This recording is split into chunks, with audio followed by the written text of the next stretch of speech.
What is going on, everybody? Brand new week. Happy Monday. Thanks for checking into our TDR's Trade to Black podcast. I am your host, Shad Dales. Lots to dive into here today. Dan Ahrens is going to be joining us in just a moment as we talk about some of the inflow that's taking place regarding the ETF and how he's allocating some of that stuff. So we want to get an idea, and the main reason why you should be watching this podcast here today. We look at how the market performed with stocks last week and what we can anticipate, knowing we're a little over just a week away from the U.S. federal election and the big one, Amendment 3, what the latest polls are suggesting and showing. As well, GOP Congressman Byron is saying he's voting no on Amendment 3. Why? We'll get into that in just a moment and the reasons why he thinks, or we think, he made that decision. So let's welcome in Anthony Varell here on a Monday. How's it 8 going? days and counting. We're getting closer. We sit and wait. We are getting close to Election Day. I'd like to congratulate Mitch McConnell on officially announcing his retirement today. He officially announced that he'll be stepping down in November. His seat will be vacant, and hopefully somebody else is in there that's a little bit more willing to deal with his fellow members of government. Yeah. What was that little sign-off you said for our show Friday during the podcast? I was watching that afterwards, and it was just when I brought up Mitch's name.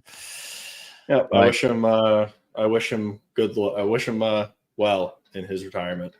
I'm sure he'll enjoy it. Seth Jacobs writes, "Thank God. Goodbye, Turtle." I think there's a lot of cannabis people here that aren't sad to see him go. And, well, he's officially retired, like I said. We're actually going to we got some great shows coming up this weekend. Many of you have reached out to us over the last few months. Rob Seacrest from Ploris, actually, is going to be joining us on Wednesday, live stream, to talk about a lot about politics and some really good points being made that less focus on the legislative side of things in this election and focus more on what the here and now is, which is about rescheduling. So we'll dive into that. And as well, let's see how things perform this week.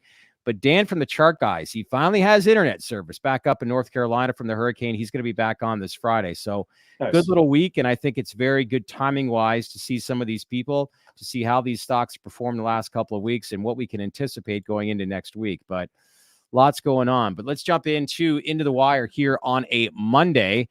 And we begin with news from Florida, where GOP Congressman Byron came out late last week to announce that he'll be voting no on Amendment 3. He outlined the reason why he's opposed to it is because, quote, "I think if you're going to do something like this, this is something that the legislators should weigh in on, similar to what happened with medical marijuana about a decade ago. It should not go into the Constitution." Do you agree with this, Anthony? I would probably think you would say no, but why do you think he's making this announcement now?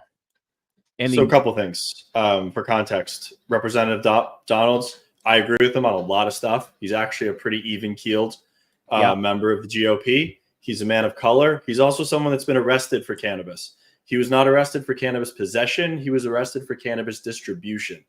And those charges were dropped due to a pre-trial diversion program, I think 3 years after he got arrested. So luckily, his life was not fundamentally altered by these archaic laws for cannabis. But at the same time, his argument that Amendment 3 and cannabis should not touch the Constitution, I think he needs to be reminded that the medical program was ratified within the Florida Constitution due to an action by the legislature. So it's already in the Constitution. Ron DeSantis was in support of it. No one had any degree of apprehension the first time around with the medical program.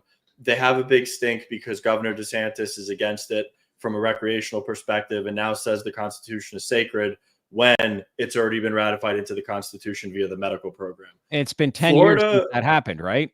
Yeah. Florida would not be where it is right now with this battle for recreational cannabis if the legislature actually did something. Bingo. Florida has had its chance to bring recreational cannabis online for some time now.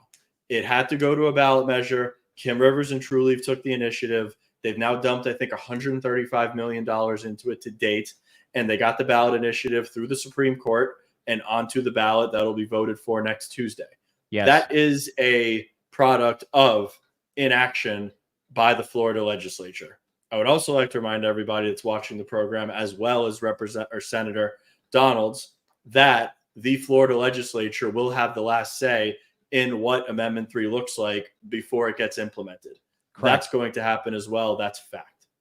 So it's not just going to get implemented the way it is. There's going to be, I don't want to call it a rules making process, as I'm not sure to the actual formal name for the process, but there will be guardrails and there is going to be more language on as per what the guidelines will be to the adherence of the amendment once it's ratified, if it passes next Tuesday.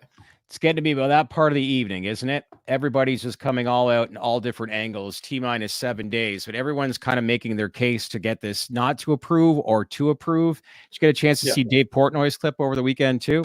Thought that was rather entertaining. It was entertaining. It was the same shit he said the first time around. He wants his pizza, his weed, and he wants to be able to watch football in Florida. I think it was great. It was a little bit inauthentic the second time around. I mean, if he's getting paid for that campaign, I'd probably want a little bit more creative content or authentic content coming from him that maybe was a little more timely and spoke to people. But yeah, it was great to see. He's got a big audience. He got a bunch of impressions. I'm sure it had some sort of impact. Couldn't agree with you more. Should have come up with something different, but glad to see he's behind it. I do want to highlight too, and I found this is going to grab a lot of people's attention. Donald's later compared abortion with cannabis, saying that these are policy issues, not constitutional issues, regardless of how you feel about it. That's going to drum up a lot of interest and contested people talking about that when giving the two comparisons. And I know we have highlighted that a few times on this podcast before, but I think if a lot of women out there would probably be disagreeing with a lot of this take because it's highly controversial. But I honestly think that, at the end of the day, we're going to find out in a week from now. But some of the excuses or at least concerns that a lot of the conservatives are basically stating in government in Florida, to your point, Anthony, like I asked you before we went on the podcast, like how many people in Florida now, these ads that are becoming more and more aware and educated regarding this topic? The no ads are working. I can tell you with certainty. Are they? I mean, I've got people that I'm very good friends with that are medical patients in Florida all weekend long were texting me, should I be voting yes or no on Amendment 3? As far as I'm concerned, if you read Amendment 3, you're a cannabis consumer and you hear adult use cannabis passing in the state of Florida, decriminalization of cannabis from a constitutional perspective, logic thought should tell you that I would be voting yes on 3 if I'm a cannabis consumer. Yeah. I've had a lot of people text me, should I be voting yes or no? Because the no, I'm assuming the no messaging has been effective and it's been amplified and it's been well targeted. That being said, all the people that I had spoke to, none of them had any apprehension to any of the arguments and talking points that I had told them as to why they should be voting on 3. Marcus Smith writes, I heard Florida cannabis is pulling down towards 60%. What does TDR show? We actually outlined some of those numbers you did this morning in this morning's newsletter. Yeah, so I mean, the last poll I think last week was 66%. The Chamber of Commerce poll I think was 58 or 57%, with 7% undecided. And the Chamber of Commerce has been against Amendment 3 for some time now, so we didn't really take too much heed to that poll. It's still on track to pass, and it's pacing towards where it should be. That being said, from my understanding, the Republican turnout in early voting has been much higher than the Democrat turnout in early polling, which that is a cause for concern. But I think historically Democrats vote more timely on election day. Well, 8 days. Can you believe it? I was somewhat disappointed, but I'm not surprised at all that cannabis was not brought up during Joe Rogan's interview with Donald Trump over the weekend. But a lot of hot topics regarding that. Cannabis was not one of them, unfortunately, though. But 8 days. 8 days is what we've got left. Let's were we going to say, can I add anything else? I was going to say there's one thing that I don't think should be overlooked, and it's the fact of the influence that RFK has on Donald Trump. I do think that if Donald Trump does get in the White House, RFK is going to have an influential place in his cabinet and a member of the administration. And I don't think you could argue that there's anybody there's anyone that's been a bigger advocate for sensible drug reform, legalization of marijuana, as well as reforming government agencies, which the DEA, the FDA, HHS, they will all fall into that purview. I do think RFK is going to have a great amount of influence if we do see a Trump presidency. And regardless of what Donald is saying right now, from an outwards perspective, he will get shit done, or he has a higher probability of getting stuff done with RFK on his side. Yeah. Ty Grower, I hear you. It was disappointing with Rogan, but they didn't really talk about abortion at all. And let's face it, if you're not going to talk about abortion, you're sure as hell not going to talk about cannabis. There's a lot of other things, but there's actually a great portion of the podcast that talked about the influence. And Rogan talked about just love the idea that Trump and RFK have definitely teamed up, talking about just the health benefits, some of the life expectancy of Americans right now is one of the lowest in the world, as far as the food that they're eating. So there's going to be a lot of focus that pertains to that if obviously Donald Trump were to be elected. But go ahead. So also, you bring up a very good point, and a caveat to what I just said. Even if RFK is unleashed on the federal government, cannabis is far down the list, very far down the list. Very. He's going to go after the food pyramid, seed oils, health, wellness, the general nutrition of just the way the country functions. Cannabis will be way down the list. He probably will get there, and he will have some influence pertaining to what's going on as far as cannabis regulation goes, but it by no way, shape, or form is on the top of his priorities. It's a non-voter issue right now. That's the reality. And we'll talk more about that on Wednesday. Christopher Brady, it's not Ryan Seacrest. It's Rob Seacrest from Plurist. We've had him on a number of times in the past. It's been about probably 7 or 8 months since he was last on. But one of the most influential people in the space with strong Washington ties based on his network. But that'll be coming up Wednesday at 4 o'clock. It's a podcast that you really want to miss. Let's now switch to number 2, staying on the topic of Florida. Maybe the reason why I think Donalds is voting against Amendment 3, in addition, spokeswoman Christina Parshaw compiled a mega list to share regarding concerns for Amendment 3 and why she believes many conservatives are against it, with the main cause being about corporate greed and not freedom. And if passed, there'll be rampant usage of cannabis across the state. When I put this 2 and 2 together, you've got someone like Donalds, this I think has come out publicly and said this now. He's got Governor DeSantis has a huge influence on his political career, and you can understand exactly why a lot of conservatives are viewing the same way DeSantis is. But what did you make of this story based on some of the list of concerns that they have, knowing that are they valid or are they completely offside? So I have yet to hear, and I love hearing people's opposing point of views to what I believe in. I would rather them have fact and data-based arguments as to why Amendment 3 is truly going to harm Floridians. I forget who it was on Twitter yesterday, but someone was spouting off about empirical data. Cernovich was spouting off about the empirical data shows that legalizing cannabis, recreational cannabis, basically causes just a degradation in society. Crime goes up, kids' usage goes up. We have empirical data. We have actual empirical data that's counter to everything that he said. As far as the list that Christina Parshaw published, it's Jimmy Patronis, that's the CFO of Florida, the Surgeon General, Ron DeSantis' wife, Lieutenant Governor, the Attorney General, Ashley Moody. I mean, as much as I've learned about politics due to cannabis, I don't think that this is a surprise. These are all people that are in Ron DeSantis' corner. These are Ron DeSantis' partners. I mean, if it's one thing that I've learned in politics, you kind of got to kiss the ring and fall in line to a certain degree.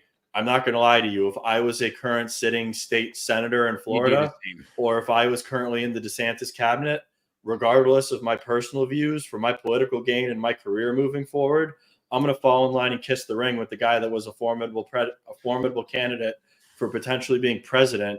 And I'm going to pick and choose my battles. This is one that this is a hill that I'm not willing to die on. As far as my political career. So I can understand where everybody kind of sits on this. I think Senator Gruters had said that he was the only one that defected from the Republican Party of Florida to have a deferring opinion from Governor DeSantis on this. I give him a massive amount of respect in him standing on what he believes in and fighting for something that he wants with Amendment 3.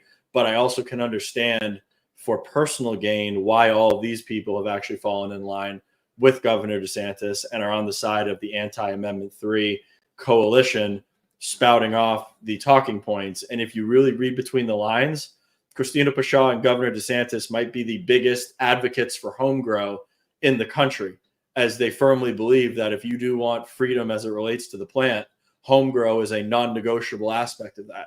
So I do hope that Christina Pasha and Ron DeSantis are fighting for home grow in the future for their Florida constituents. You just thought, like, you talked about Dave Portnoy and would have liked to seen, like, yes, love the support, but yes, would have liked to have seen some different messaging. But that would have been great to see something along the lines to say, like, especially with his personality, talks about these people complaining about these concerns and some of the reasons why. Show me some actual data, because I think that is what needs to be implemented to the people, because it's just like, I'm all for having, a debate on whether you should think or shouldn't pass. But if there is real information that states as to what your concerns are, show it to me. Yeah, I mean, I think that's a good point. Kim Rivers also put the team on her back again, and I think on Saturday or Sunday was on a Florida news outlet, basically debunking all of the talking points with facts and data as to how none of them make any sense. Christina Pasha earlier was talking about home grow, that freedom, recreational cannabis in Florida makes no sense without home grow. Meanwhile, she is a highly sophisticated political operative that works with Governor DeSantis. She knows damn well how the government in Florida works. And in Florida, a constitutional amendment is a single-use ballot initiative. Home grow could not be included in that even if we wanted it to be. Yeah, good point. Yet she's advocating for home grow. And like I said, I really hope that she advocates for home grow after the fact. Yeah. Because her and Governor DeSantis seem to think that home grow should be a fundamental right for Floridians. Yeah. We haven't heard this comment in a while, but used to get it a lot. Ty Grower writes, is AV related to Dave Portnoy? They could be. No. I am not related to Dave Portnoy, even though I did dress up as him last year for Halloween. Yeah. Nicholas Castro Pinto writes, I still think the best thing for the industry would be Kamala getting elected. No doubt about it. Yes, sure. I see your point. Sure. But I think we need to stop focusing so much on what the outcome of this election is going to be and focus on the here and now, which is rescheduling. And to the next question was, well, I mean, I'll go out on a limb and say that a Kamala presidency is much, much better at face value than a Trump presidency for rescheduling. Fair enough. But if it's a non-voter, you can't make an argument that it's not. You can't make an argument that it's not. Agree with that, but if it's a non-voter issue, how do you get these two sides even to do anything when they're just going to use it for a political win? That's not going to happen anytime soon. But what we do have, well, I'm just saying nothing gets done. The bill doesn't get a floor vote, but this isn't but it's not a bill. This is an administrative measure with rescheduling. No, I'm talking about like the rescheduling portion is a very important thing. Yes. And that's what we should be focusing on, not so much about the outcome of who wins the election next week is what I'm suggesting. Oh yeah. But you said to focus on rescheduling, which is administrative. And if you want to rescheduling, I think is happening regardless. I meant to say state banking. Sorry. Yeah. Oh, you said rescheduling. That's why I said what I said. Rescheduling is contingent on whoever is the next AG and DEA head. Plain and simple. Yeah. I think it's going to absolutely be a slam dunk. And this is no endorsement, and this is not me picking a presidential candidate. It's a slam dunk if Kamala gets elected. Her AG and her DEA head, you could almost guarantee that they're going to be cannabis friendly, and they're going to get this thing walk through and progress whatever Garland has already done behind the scenes. Donald Trump, I don't think he's going to stonewall it. I don't think he's going to take it apart. I don't think he's going to have any sort of vendetta against it. RFK is a big advocate for the rescheduling of cannabis. However, we don't know who Donald Trump is going to install for AG, and we don't know who Donald Trump would install as the head of the DEA. Yeah. Those two people could be contentious for us. Steve Bassels writes, is Ann Milgram replaced regardless? How does that work? DEA heads an appointment. I'm almost positive. Yeah. So yes, she doesn't need, they don't necessarily need to be replaced. I think they can be replaced at the liberty of the incoming administration. Fair enough. Like I said, final week. Lots more to talk about this topic, as I said, later this week. But we're just going to bring in Dan Ahrens in just a moment. But one last headline I want to bring up, and it's an interesting one. Record number of banks working with marijuana businesses. And some of the interesting news for the industry, like I said, one of the main reasons is amid increased pressure on Congress to enact broader protections for financial institutions, which is why there's a lot of interest pertaining to it, and more banks getting involved. So AKA safe banking, as I've said. Would you, I guess, what did the latest report outline when it came to the amount of banks working with cannabis companies right now? Because we've seen some growth steadily over the last 2 to 3 quarters. Yeah, I think year over year, it was like a 3% increase in banks that are working with cannabis businesses. That being said, I think it's a function of states just coming online. It's a natural progression. The more states that you have, the more banks and credit unions are going to de facto work with cannabis businesses. Yeah. This was heavily concentrated to California. I think Oklahoma, that's a medical market, was the second largest with like 11.5%. And this data wasn't derived. It's actually a pretty interesting article on Marijuana Moment. But this data wasn't firmly derived from the actual relationships that cannabis businesses have, banking relationships with the banks. It was derived from a report that a bank has to file if it's doing business with a cannabis business. Okay. That report has to get filed if they open an account.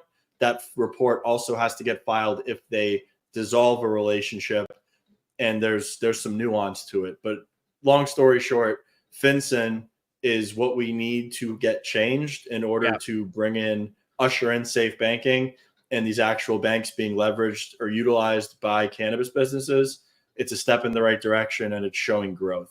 Yeah. What I would like to see too is this data cross-referenced with what's the exposure to social equity applicants? What's the exposure to minority-run cannabis businesses? Are these banks actually banking the people that need to be banked? I would be willing to bet no. It probably skews more towards not tenants, but operators with a stronger credit profile, operators that are more in the tier 1 and the MSO space. Still, we need things such as SAFE so the industry at large can be banked. Employees can have things such as mortgages, and validating cannabis industry jobs, which the 500,000 jobs across the country aren't really considered valid in the eyes of the federal government. And we still need drastic measures taken, such as SAFE. But this is a good inflection point, and it's some optimistic data on how banking relationships and cannabis businesses are transforming. Well, last 3 quarters, total banks that are now working with marijuana businesses has grown from 799 to 815 to now 831. How much do you think the conversations about safe banking that are taking place are having an influence on these banks, knowing that congressional members across the aisle continue to discuss, I guess, some of their shared interests? Do you think that has anything to do with it? I don't think it has anything to do with the prospects of SAFE. I think it happens to do with the national conversation around rescheduling. I think it happens to do with adult use. And I think it just happens to do with the overall conversation around the plant. If they are comfortable that the feds aren't going to come knocking on their door, I think they might be willing to turn a blind eye and work with a cannabis business. It's a crapshoot. I mean, just anecdotally, I had a business that was a subscription-based business that was fully derived from the cannabis industry. Used Stripe for 5 years. No one ever gave me a single problem. I know people that use Stripe, they've used it for 2 weeks, and then they get a notice that it's a cannabis business and they can no longer use it. Stripe adheres to FinCEN and AML laws, and that's why they can't work with or shouldn't work with cannabis businesses. I got lucky. I also got a letter from Chase Bank one day. Hey, come get your money out of our bank. We know that you're dealing with cannabis businesses. We're going to shut your account down. You have 30 days. Your assets are going to be frozen. SunTrust, from the day that we opened the account, that grabbed your attention. Now, that's a crazy story. So that SunTrust, from the day that I opened the account in 2015 up until now, I've never heard a peep out of. Not once. So what are you doing? You're sitting home doing work, and you get a call, email from the bank that basically stated. No, the bank manager, the branch manager that I was friends with, because this is all investment focused. This was like what we were sending. This is like the fund account that we had. So I would send a bunch of wires. We did a lot of, we were both private clients with the bank. He calls me and he's like, hey, we got a problem. Your account got popped. Your assets are going to be frozen if you don't come get them out. There's nothing I can do. It's out of my purview. This is coming down from like Chase proper. Count's done. Come get your money. Lone Wolf writes, where's Don Murphy? Spoke to him on Friday. Scheduling has been a little bit challenging. He's been away for a while, just with recess taking place, obviously, in the month of October in Washington. So no reason for him to be there, but not a lot to report on based on the latest. But we hope to have Don on probably either Wednesday or Friday this week. So I'll keep you posted on that. V, are you still in contact with that Washington source in reference to SAFE? You speak. I speak to people. I'm not really buying too much into it right now. It's perceived. So all the insiders that I know right now, with the exception of actually the person that told me about the OLC memo and the Federal Register, are bullish on SAFE happening in the lame duck. I posted it, I think, last Friday. In that tweet talking about dates, and to be honest, it was sarcasm. I'm not banking on that. I put it in there just to see what the reaction would be. I know a lot of people that I respect their opinion that do think safe banking is going to get done in the lame duck. I'm taking the same stance that I've had. If it happens, it happens. I'll celebrate it when it does, but I don't have any real expectations going into the future. Well, that's my point. I was saying this is not non-voter issue, regardless of what party it is in control. The other party doesn't want to give them the win. And if it's not an issue right now, then you're just going to see more and more of a delay, which is the here and now. We've got an ALJ hearing taking place on December 2nd. Lots to discuss pertaining to that. Who's going to get involved? I think there was a question about that a little bit earlier. I don't know the names that are involved yet, but we all know lawsuits are coming. And I think the biggest thing is, will these lawsuits delay the overall outcome and ruling as to what will be announced? Do I think rescheduling is going to take place? Of course I do. Timeline-wise, no one knows. But I think those lawsuits will be rather telling to give you kind of an idea as to like whether they delay the process at all. But we're going to find out one way or another. But yeah, time's ticking away. And can you believe if next week's or actually this week is November already? Crazy. Yeah, I think a lot of those lawsuits that you're going to see are going to get thrown out, similar to what the True Leave lawsuit did. With defamation or amongst the Amendment 3 ads. I mean, they filed that suit. Judge threw it out 3 days later. As far as this goes, like, as this ALJ hearing goes in our favor, everyone's grievances are aired. Even there's not going to be much precedent to stand on to legally challenge rescheduling. You have the OLC memo and you have the DEA even saying the two-step process is legit. Those are their words, not mine. There's not going to be much legal precedent to take out Schedule 3 after the motions that we went through. This ALJ is so if there is a lawsuit filed or an injunction that we can basically just slap it out and not have to deal with it and it delay the process. Yeah. The pressure to take off out of Washington too, you know, if it is rescheduled, you look at this in a completely different light. So anyways, let's now focus on, there's a question I think that was asked, which was any idea what caused the MSO bid last week? Didn't see any news. So with that, let's welcome in Mr. Dan Ahrens here on a Monday. Good to see you. How are things? Hey guys. Well, kind of an ugly day today, so things aren't great, but doing all right. Doing all right. How'd we finish? I didn't get a chance to see. Was it red across the board? Yeah. I mean, there was a few smaller names and towards the bottom of the portfolio that might have been a little positive, but it kind of got worse into the close, down 3.9%. So that's kind of an ugly day. And then you had Air. Air had some relative strength again. I mean, finishing flat. Volume was down significantly from Friday, but it's still, she wasn't red. But hey, last week I got returns like through today. Last 5 days up 2.68%. Year to date 3.99%. Nothing to get excited about. The 1 year is 39%, but that could be a little misleading because obviously I don't even remember what was going on a year ago, but it must have been at a low point. So So I don't know. I see some of the chatter on social media and everybody gets overly excited about a positive day and overly upset about a red day. And if you step back a little bit, we're doing all right. We weren't really expecting anything huge until after the election, right? Yeah, I hear you.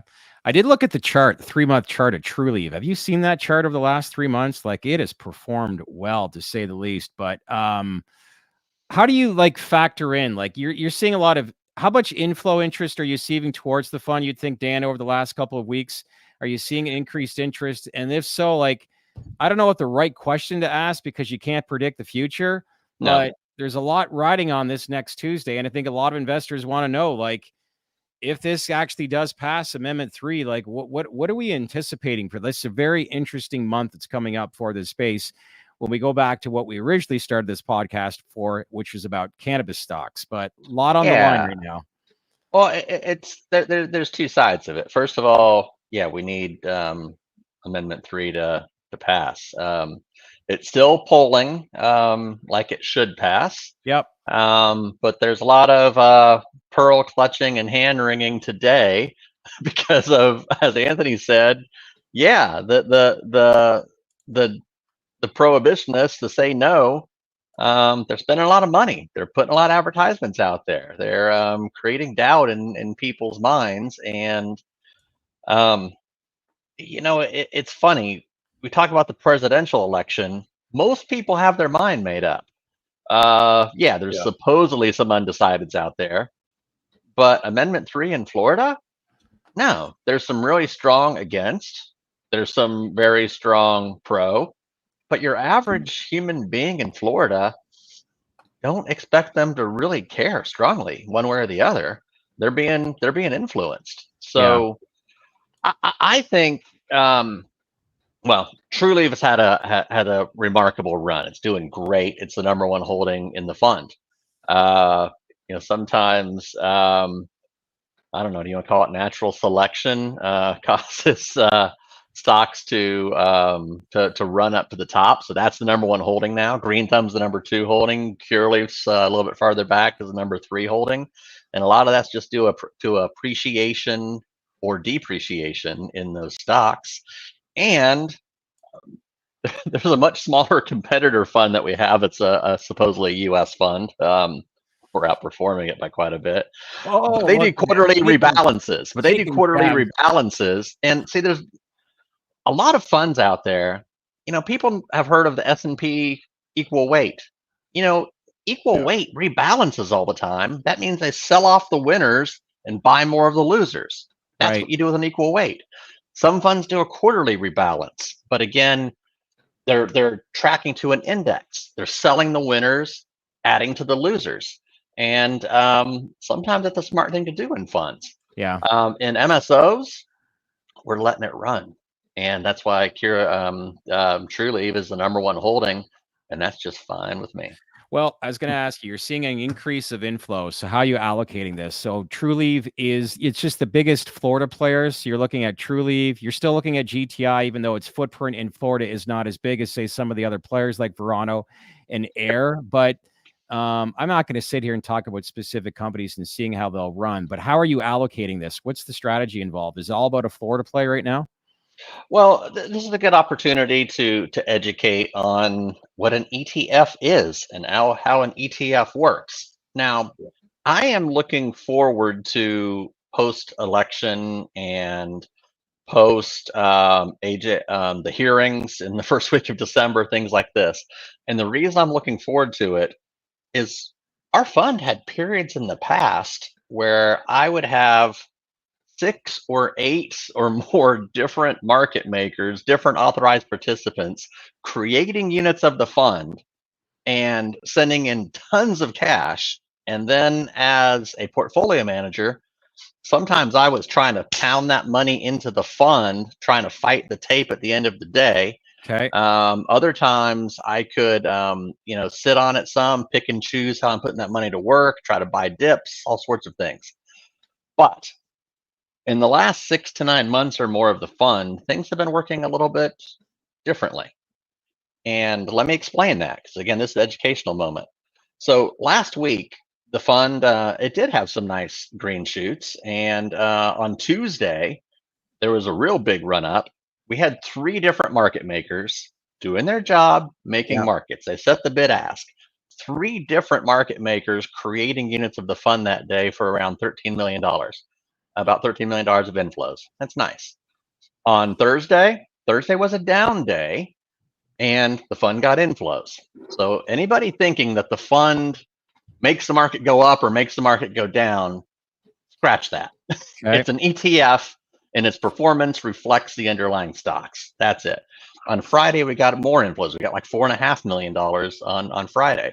So we got about $19 million flowing into the fund last week. So Wednesday, yes, Thursday, no, and once again Friday. And Thursday, you saw the market perform well, and you did not get an inflow that day, is what you're saying. Now Thursday was the down day. I thought, and it got some inflows in that day. So, but here's what's been happening. A year ago, the fund would get some inflows, and as everybody knows, the fund has to use total return swaps. And the way ETFs work, whether it's an ARC fund, whether it's your average iShares fund, whatever it is, it owns a bunch of stocks. And we're talking about a stock fund anyway. If the authorized participants, if they're selling that fund to the street, a lot of investors are buying that fund. The market makers will do creations.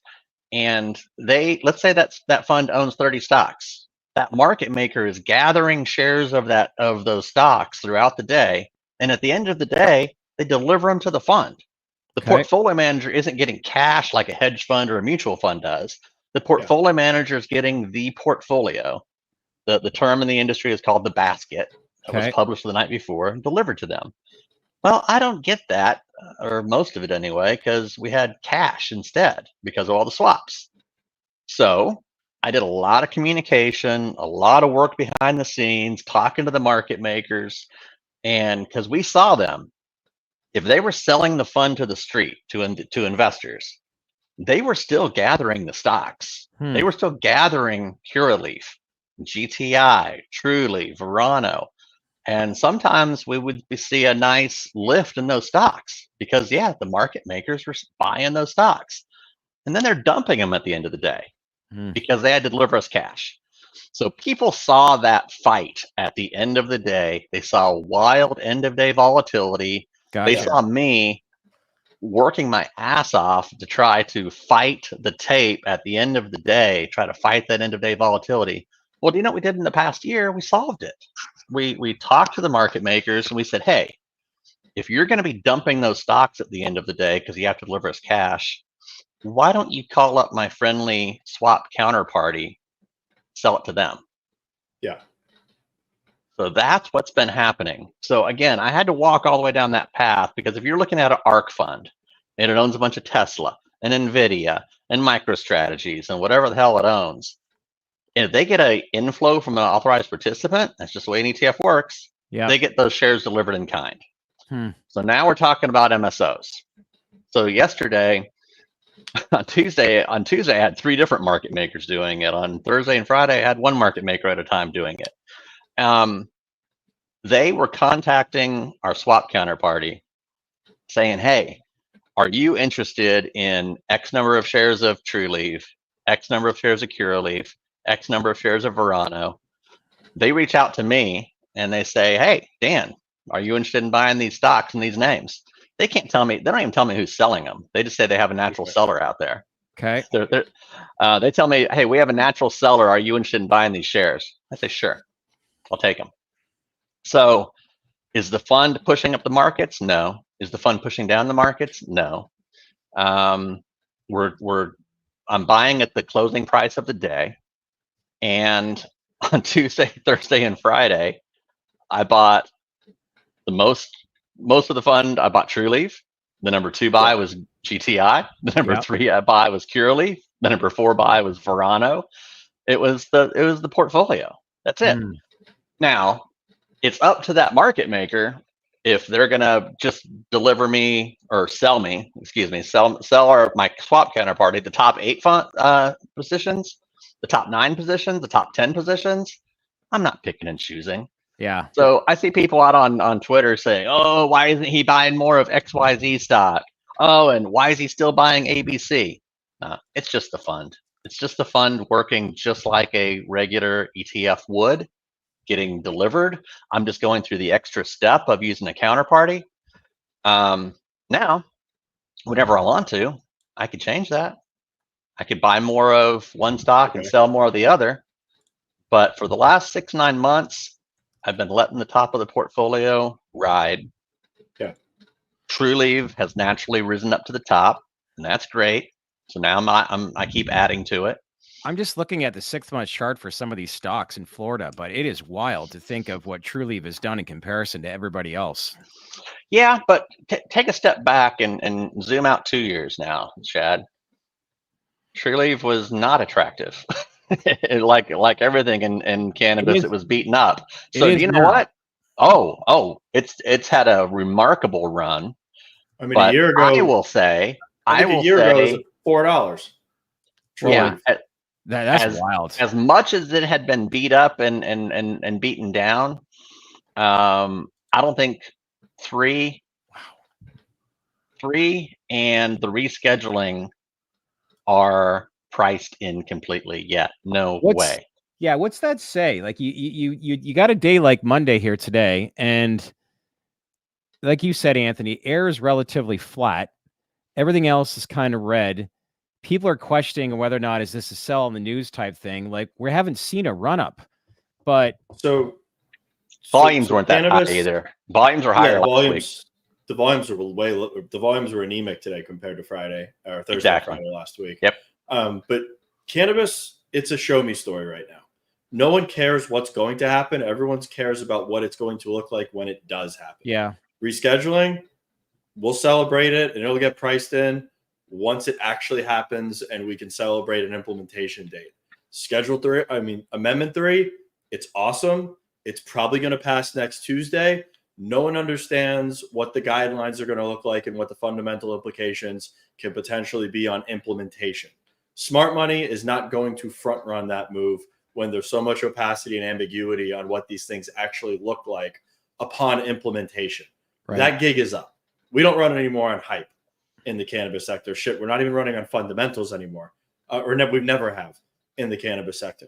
This stuff will get priced in, and I think people will take it seriously when it actually happens and we know what it's going to look like. You agree with that, Dan? Yeah. Yeah. No, we're in a weird situation right now. I mean, last week there was I don't know how to take that. Yeah. That was what was that? Was that a yeah? Well, I mean, yes, it was a yeah with an asterisk. Just being realistic. I mean, obviously Amendment 3, huge catalyst, fundamentally can change the entire sector. But we don't know what Amendment 3 is going to look like once the implementation is actually done. Yeah. The legislature is going to have their say. DeSantis is going to be able to have some sort of impact. I'm not saying it's going to be onerous and flipped on its head, but we really don't know what the implications are. And if you're a money manager, you can't model on what might happen. You want to model on what's going to happen. And until the taxes are set, everything is actually done, rules and regs, you can't really price it in a finite way. Yeah, I hear you there. I think we might see a nice bump. I do too. If it passes on Tuesday, so well. But we'll have to remain to be seen if it's sustained. Right. I doubt it because a lot of what Anthony just said. But hopefully it's a bump that won't be completely sold off once people realize it's going to take a little while to implement it all. Not more than 6 months. But there's taxes, there's just steps involved. I don't think DeSantis is gonna try anything to really squash it if it passes with 60% plus. No, but he can. Imagine if DeSantis says, "All right, TrueLeaf, it's going to be $2 million per door to flip from medical to rec." Yeah, that's a $320 million bill Kim's got to eat right now to flip her entire footprint to rec. Not going to say he's going to do that. But I mean, there are things that can happen. We saw in New York. I mean, it's what, $5 million a door to convert from med to rec. If that happened in Florida, even if it's $1 million, you've got $70 million to $150 million bills that the MSOs will have to cough up to flip everything from medical to adult. So I will say right now, I saw a comment. I'm actually not dead inside. This is my Halloween hat. I'm actually excited about a lot of the catalysts we have. I'm excited about Yes on 3 in Florida. I'm excited about the hearings moving along. That seems like it's almost forgotten that those are right around the corner now. And hell, a couple days after that, they're going to have oral arguments in the lawsuit. So there's a lot of things positively moving along, but there's a hell of a lot more noise right now. And an Don awful Murphy lot told of us this is going to get very political, and it is very, very political right now. And of course, it's 7 days away, but we're trying to keep obviously the sanity, the reality of what's true and what's not. Anthony brought up a very good point earlier. All good for a healthy debate. Show me some actual data that backs up your take and stance on your views towards it all. And I think that's where, 30-second ads or 15-second ads is going to obviously attract the people that haven't done their homework. There was somebody that was on here earlier that said that sadly, some of those ads have actually influenced Floridians to vote no on Amendment 3. So it is working, but you guys still feel confidently, Anthony, it's your own backyard. You still feel confidently that Amendment 3 does pass? Yeah. I think it's 80-20, if I had to guess. Do I think those no ads have affected some people? Yeah. Do I think the yes ads have also affected some people? Absolutely. Yeah. The ads have been effective on both sides. Yeah. But we had a lead going into this. Well, to your point, Dan, about we'll see a bump. Yeah, I do. Because if this does pass, like the importance involved in this amendment, it's not even a Florida thing. It's for the overall industry. I think, when you look at the amount of players that are involved in Florida right now, Anthony said it best too, like last week, like if this doesn't pass, what does this do for the overall industry itself? Just because this will get pushed back, I don't know how long, a year, 2 years, if not maybe more, but 4. This isn't happening for 4. This won't happen until the next election cycle if this gets shot down. Yep. That's why Kim's spending so much money on it. It would have to get done legislatively, and we'd have nothing. We haven't had anything done legislatively. This is high stakes for the cannabis space. As much as we're trying to see who wins the election, our election is all about, yes, we're going to follow closely as to who wins between Harris or Trump, but equally as important, if not more for cannabis investors, is what happens in Florida next week, which, well, I believe if it does pass, you're going to see a lot of interest circle back to this space in some ways, similar to what Bright Minds did for the psychedelic space, about how institutions have suddenly I'm not saying stocks are going to rip like that, but it definitely grabbed interest from people about the overall industry pertaining to it based on the amount of trials that are taking place and the data that's being produced. I did hear that a lot of people are circling back and looking at this. I think there was somebody said MindMed was up 65 cents today, which is exciting to see. Yeah, 9.9%. And the fund, Diesel, had another really nice run today. So Diesel is doing well. So cannabis investors, look at the psychedelics ETF. Diesel. There you go. All right, sir. Well, next Monday will be T-minus less than 24 hours. It's going to be exciting. Yeah. Hey, I want to just throw something out as we're still talking about the overall election. Whispers coming out, or not whispers, but comments coming out of the Harris-Walz campaign camp don't really excite me about cannabis. I do. If she were to win, do I think public perception is positive for cannabis? Absolutely, in the short term. Do I think that the Harris-Walz White House might want to turn the nation into the New York model from 3 years ago? Yeah, I have concerns about social equity and making it a socialist business instead of a entrepreneurial capitalistic business. Yeah, but you know how that's gonna. I mean, we know how that's gonna end. Mm-hmm. We all know how that's gonna end. There'll be no industry. I got concerns. Just saying. Get out. I agree with you completely, and I mean that's that would be something. But wow, you'd have no industry. But I also think she's not winning, so we'll see. We shall see. Did you watch the Joe Rogan podcast at all, Dan?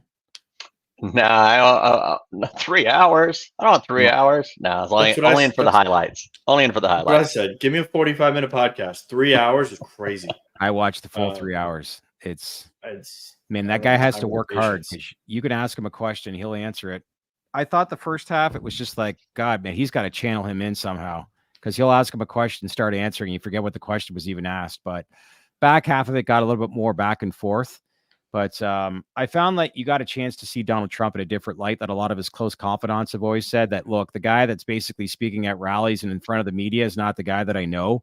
He's actually this kind of person. Rogan actually brought some of that to light a little bit, but he worked his tail off, Joe Rogan. I got to admit, that guy's the best interview in the world right now. He knows a lot of information about so many things and makes the whole conversation intellectual. But from health to what's the satellite? Is it SafeLink that Elon Musk? Starlink, excuse me. Nuclear, everything you could imagine. This guy has a deep understanding and makes the conversation very engaging. But like I said, it's 3 hours long. I get it. Probably a lot of people will watch clips of it on YouTube over the course of the next few weeks. But got to hand it to Joe Rogan, man. He is the best podcaster out there right now for sure. All right, gents, I won't keep you any longer, but thanks for checking in here on a Monday. And we will follow up with you next Monday, the eve of the U.S. election, and see how things are performing in the markets. And we all hold our breath as we're T-minus 8 days from finding out whether or not people will vote yes on 3. Gents, yes. Enjoy the rest of your afternoon. See you, everybody. Bye, everybody. See you guys.